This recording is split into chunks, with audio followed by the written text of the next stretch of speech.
পিয়ালি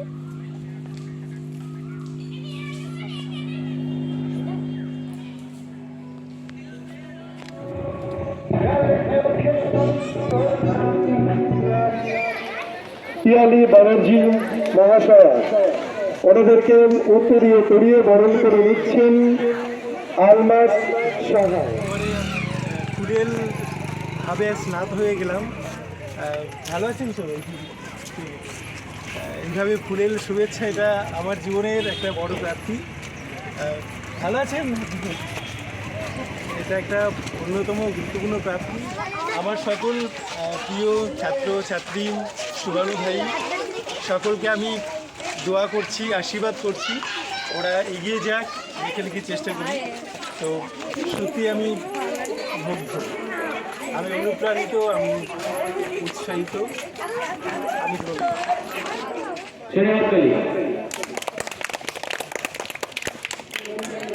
ভালো আছি।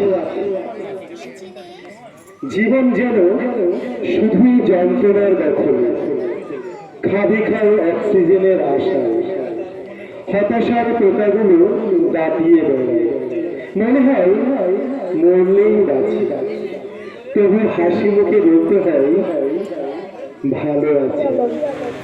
কি সেজেছ?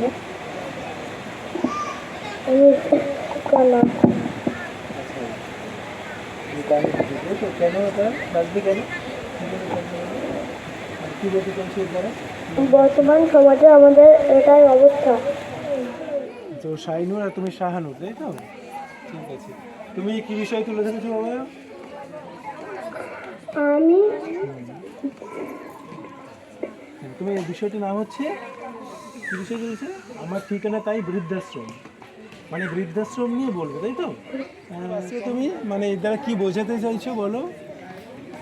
আমাদের সমাজে যে হত্যাকাণ্ডগুলি হচ্ছে, যেমন মা বাবাকে খুন করছে, সন্তান মাকে খুন করছে, মা সন্তানকেই খুন করছে, তার বিনিময়ে কোনো জমি বা অর্থর বিনিময়ে এগুলো করছে। নমস্কার, আমি আফসানা পারভিন, আমি কনকর্ড ওয়েলফেয়ার ফাউন্ডেশনের একজন শিক্ষার্থী। আমি সকলের কাছে একটি বার্তা নিয়ে এসেছি, যেটি হলো মাদক দ্রব্য বর্জন করুন। মাদক দ্রব্য বলতে আমি বোঝাতে চেয়েছি মদ, গাঁজা, বিড়ি, সিগারেট ইত্যাদি। এগুলো আমাদের শরীরের জন্য কাছে। নাম কি তোমার? আমার নাম রুকুনিতা। আমি একটি মাছ ছেড়েছি। এখনকার দিনে পুকুরে অনেক মহিলা বা মারা পুকুরে প্লাস্টিক ফেলে। আমি যখন পুকুরে সাঁতার কাটছিলাম, তখন হঠাৎ একটি প্লাস্টিক এসে আমার মুখে আটকে গেছে। আমি ভালো করে শ্বাস নিতে পারছি না, ভালো করে সাঁতার কাটতে পারছি না। তাই আমি সকল পরিবেশের মানুষকে বলে যেতে চাই, তারা যেন পুকুরে প্লাস্টিক না ফেলে আর পরিবেশকে। আমাদের সকলের চেনা মুখ আলমাস শাহ, জোরে একটা হাততালি। একবার ঘুরে যাও।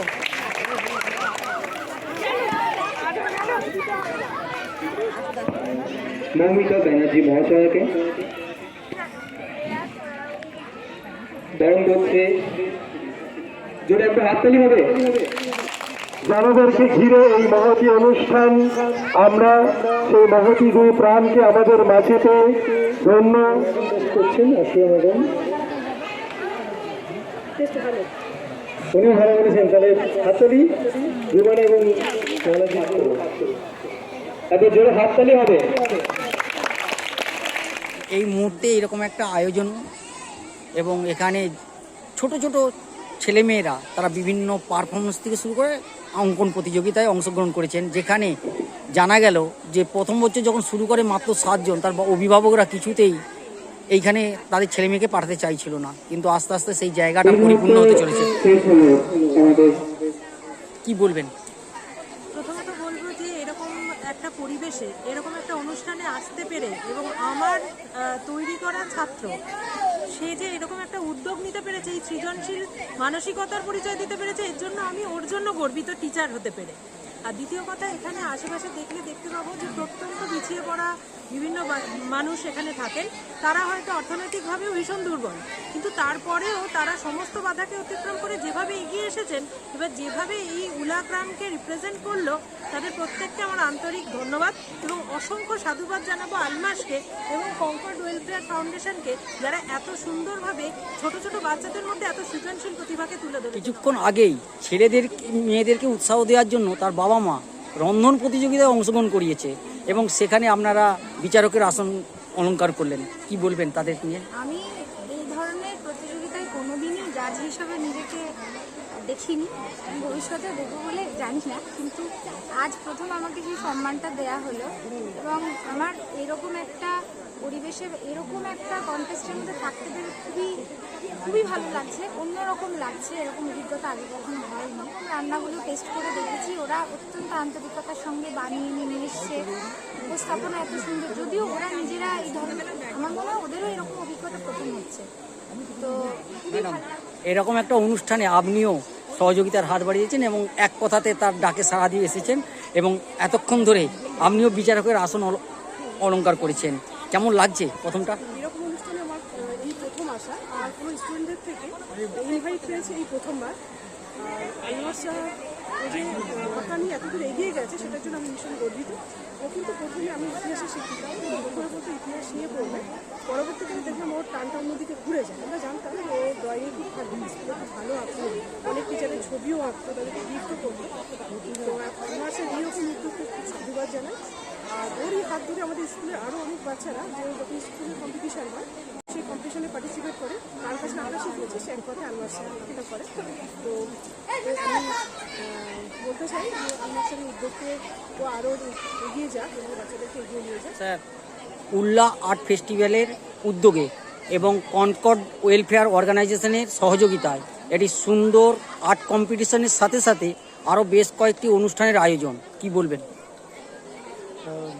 প্রথমত সবাইকে শুভেচ্ছা জানাচ্ছি এবং আলমার সাহাব, যার মস্তিষ্ক প্রসূত এত সুন্দর একটা ভাবনা, এত সুন্দর একটা ব্যবস্থাপনা, ওকে কুর্নিশ জানাচ্ছি, ধন্যবাদ জানাচ্ছি। তো এর যে সৃজনশীলতা এবং সবথেকে বড় ব্যাপার, গ্রামাঞ্চলের এই যে পিছিয়ে পড়া ছাত্রছাত্রী, যাদের ভিতরে 100% প্রতিভা রয়েছে, শুধুমাত্র সুযোগের অভাবে, শুধুমাত্র পরিস্থিতির অভাবে এবং তাদেরকে সঠিক পরিচালনা করার অভাবে গ্রামের এইসব প্রতিভাগুলো নষ্ট হয়ে যায়।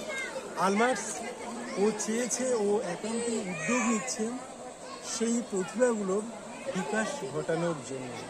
সেই কারণেই এই যে উলা আর্ট ফেস্টিভ্যাল এবং কনকর্ড ওয়েলফেয়ার ফাউন্ডেশন কর্তৃপক্ষের দ্বারা যে মহতি প্রয়াস, তাকে প্রথমেই সাধুবাদ জানাচ্ছি। ওর জন্য অনেক শুভেচ্ছা রইল এবং আমি ব্যক্তিগতভাবে এখানে এসে যার পর নাই আহ্লাদিত, অভিভূত, এইভাবে এগিয়ে চলুক, আমি তার পাশে আছি। অনেক শুভেচ্ছা রইল, শুভকামনা রইল। সর্বাঙ্গীন সুন্দরী এই আজকের অনুষ্ঠান। আপনার নামটা? আমার নাম রাজু কর।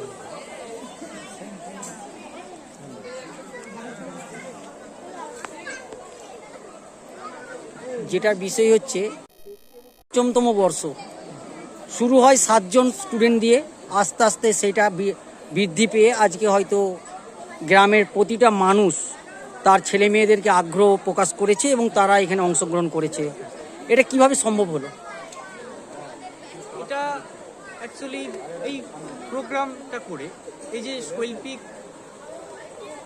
ভাবনাকে মানুষের সামনে তুলে ধরে, অ্যাকচুয়ালি আমি যারা আসেননি বা প্রথমে 7 জন হয়েছে, এতে আমি অখুশি নই।